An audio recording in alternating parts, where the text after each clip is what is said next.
Inter v Sampdoria, San Siro, 2 o'clock kickoff. There began the first chapter of a game of 4 halves. One fan, one of the many, bumped into Eric Torhier as he was heading up towards the stars of Inter Forever, bustling in the Sala Boccali. He rapidly pulled his phone out. He just had to take a photo and whisper, "Who would have thought it?" Gentle shock for the pre-announced end of an era, and curiosity for those waiting for another. And what a gentleman Eric Torhier was, the 20th president of Inter, on his first game at San Siro. Enthusiastic, careful to say and repeat, "We are together," throughout the demanding yet productive meetings held over the previous few days. Together, he said it united with the Moratti family, and he repeated it to the directors to put across that this is the concept of the nerazzurri community.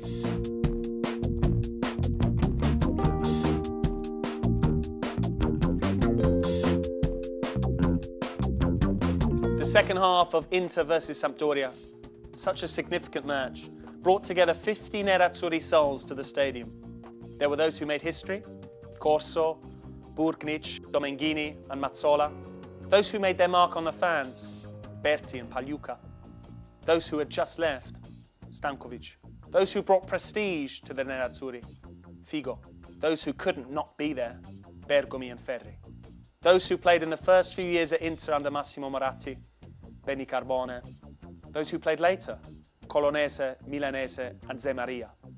And those who still have a place in the nerazzurri hearts, Materazzi, aka Matrix. The captain of this team was Francesco Toldo.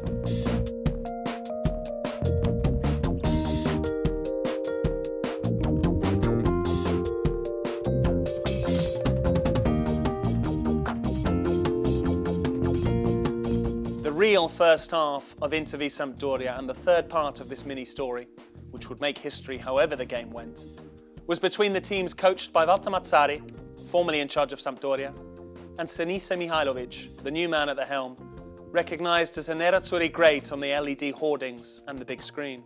An incredible twist of fate. And even though he couldn't take to the field with the other Inter Forever stars, Sinisa still had some wonderful things to say about Massimo Moratti.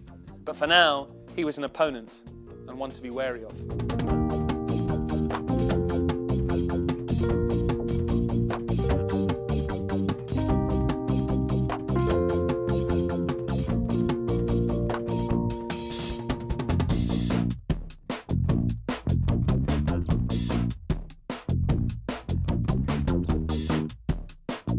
The real second half and the fourth chapter of this tale wasn't brilliant and would later be described by Mazzarri as the worst game he'd seen since he's been in charge.